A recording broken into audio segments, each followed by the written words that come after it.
There's a vehicle sitting in millions of American driveways right now that's never seen dirt, never hauled anything heavier than groceries, and it's quietly destroying the financial future of the people who bought it. This is the story of the Pavement Princess, and if you're making payments on one right now, this might be hard to hear. Let me take you back to where this usually starts. You're 35, maybe 38. You've been driving the same sedan for 8 years. It's paid off, it runs fine, but something feels off. You're scrolling through your phone and you see it.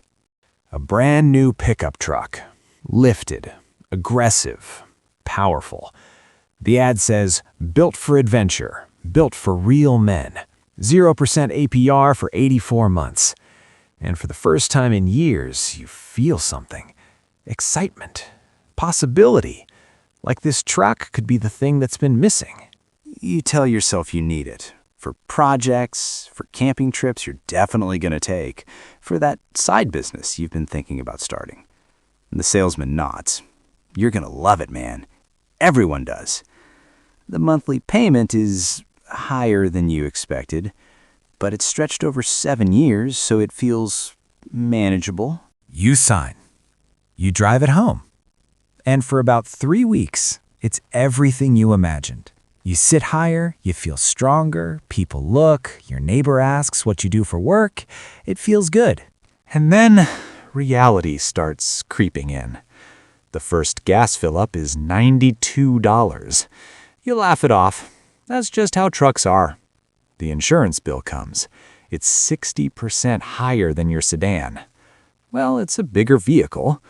Then the registration, the full coverage requirement, the maintenance plan the dealer convinced you to buy. Month 2. The payment hits your account. $837. It's not new anymore, it's just a payment. A big one. You look at your savings account, it's lower than it was 3 months ago.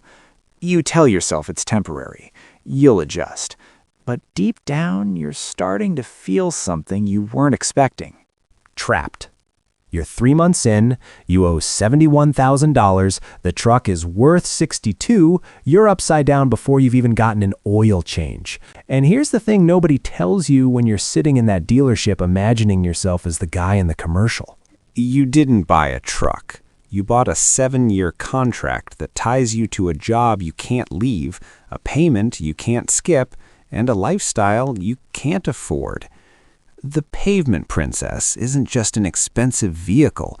It's a financial trap disguised as freedom. Let's talk about the math that the dealership didn't show you. That 84-month loan? That's 7 years. You know what else is 7 years? The amount of time it takes to turn $50,000 into $216,000 if you invested instead. But you didn't invest it. You parked it in your driveway. But it's not just the sticker price. Let's add it up. $837 a month times 84 months. That's $70,308. Then there's insurance. Let's say $200 a month. That's another $16,800 over 7 years. Gas. You're getting 14 miles per gallon in the city. You drive 12,000 miles a year. That's 850 gallons. At $4 a gallon, that's $3,400 a year. Times 7. $23,800. Just in gas.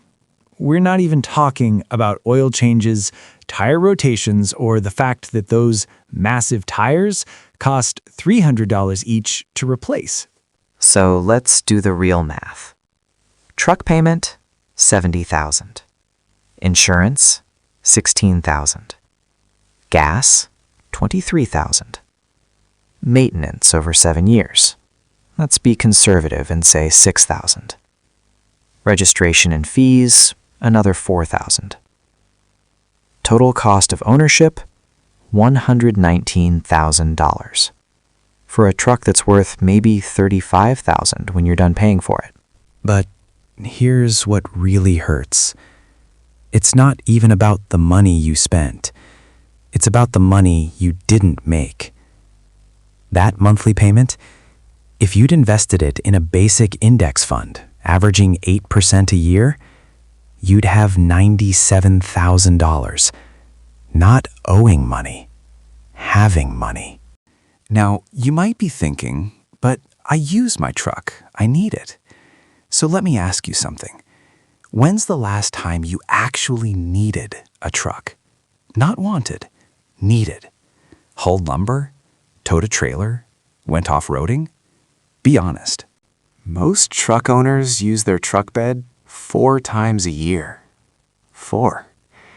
You could rent a Home Depot truck for $40 every single time you need one for the next 20 years, and you'd still spend less than you're spending right now.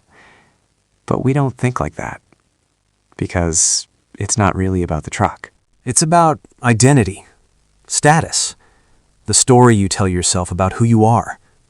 The truck isn't a tool, it's a symbol. And here's the uncomfortable truth. You're not paying $800 a month for transportation. You're paying $800 a month to feel like the kind of person who drives that truck.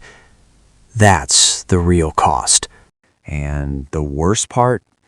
You can't even admit it. Not to your friends, not to your spouse, definitely not to yourself. So you start justifying. I might need it someday. It's safer in bad weather. I got a good deal. Every justification is just another way of avoiding the real question. What did you actually buy? You bought a depreciating asset that costs you 10% of your gross income. You bought a 7-year obligation that limits every other financial decision you make. You bought a vehicle you don't need for a life you don't live with money you don't have. Here's what happens next. And if you're living this right now, you already know. 6 months in, your boss announces layoffs. Your stomach drops. Not because you think you're getting fired, but because you realize you can't afford to be. That truck payment just became a chain around your career. That job you've been wanting to leave, the one that drains you, the toxic manager you can't stand, you're staying because $837 hits your account on the 15th of every month, whether you like your job or not. Your truck just made your career decisions for you. But it's not just your career. Your entire life starts bending around this payment. Your partner suggests a vacation. You hesitate. Maybe next year. A friend invites you to a wedding across the country. I don't think we can swing it right now. Your kid needs braces. You calculate. You delay. You compromise.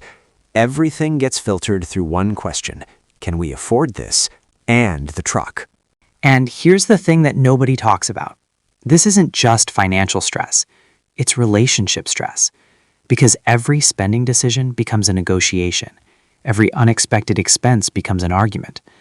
And somewhere in the back of your mind, you know, if you hadn't bought the truck, you wouldn't be having this conversation. Month 18. Your emergency fund is gone. You told yourself you'd build it back up, but between the payment, insurance, gas, and everything else, there's nothing left. You're living paycheck to paycheck, and you make $68,000 a year.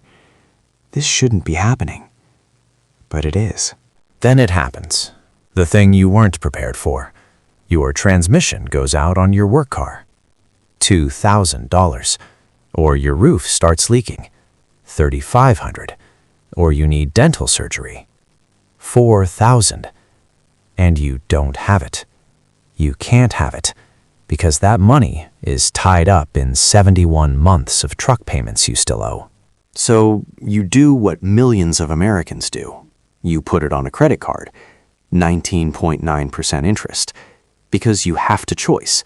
The truck payment is not negotiable. The credit card can wait, except it can't. And now you're not just paying for the truck, you're paying interest on the emergency you couldn't afford because of the truck. The trap just got tighter. You start doing the math you should have done 2 years ago. If you sell the truck today, you'll get maybe $58,000 for it. You owe $64,000. That's $6,000 just to get out. You'd have to bring money to the table just to walk away from the thing that's destroying you. That's not a mistake. That's a trap. And here's what makes it worse. You look around, and everyone else has one too. Your coworker, your neighbor, your brother-in-law. They're all smiling. They all seem fine. So you don't say anything. You keep pretending. Because admitting you can't afford it feels like admitting you failed. So you just keep paying. But late at night, when you're staring at the ceiling, you know the truth. This isn't working. Your savings are gone. Your career is locked. Your stress is constant. And the truck sitting in your driveway? It's not freedom. It's the reason you're not free. Okay, let's talk about the way out. Because if you're watching this and you're 3 years into a 7-year loan, drowning in payments, wondering how you got here, there is a path forward. But I'm not going to lie to you. It's not easy. And it starts with something most people can't do: admitting the truth. First, stop lying to yourself. You don't need the truck.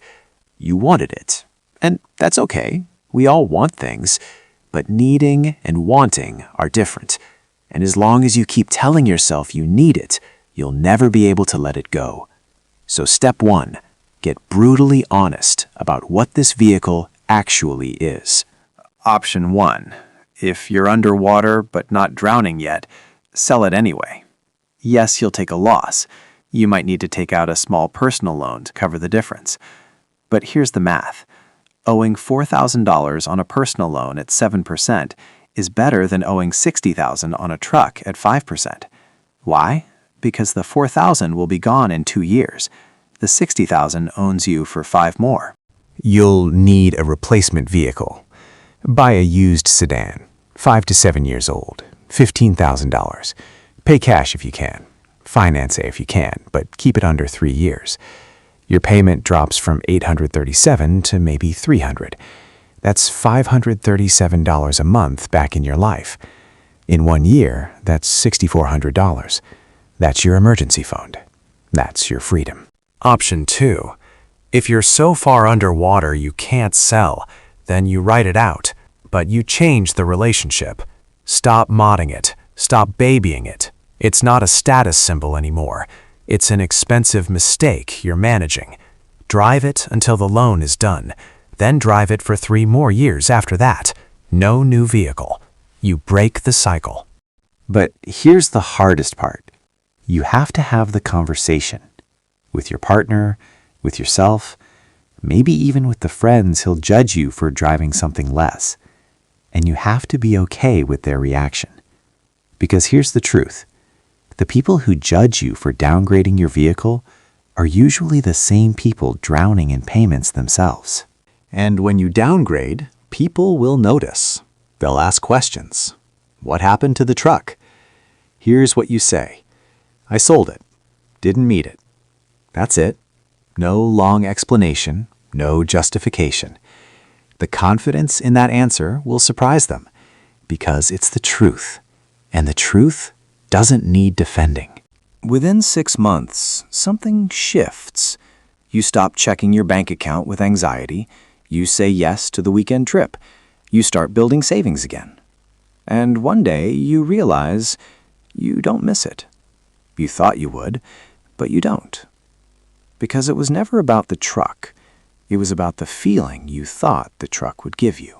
Here's what nobody tells you about letting go of the expensive thing. You don't feel poor. You feel free. Free to take risks at work. Free to invest. Free to save. Free to choose. The truck didn't give you freedom. Letting it go did.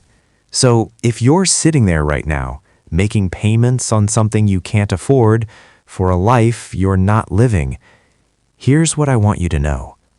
It's not too late. The hole stops getting deeper the moment you stop digging.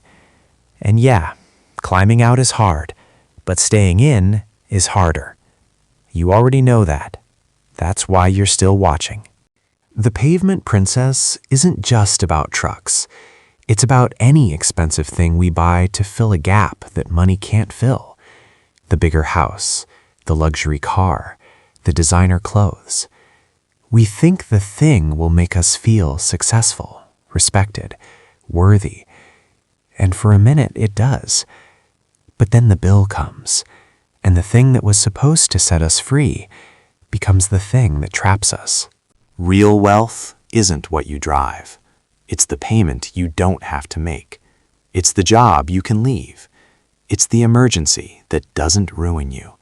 It's the ability to say no to what everyone else says yes to. That's freedom. And it's available to you right now, if you're ready to choose it.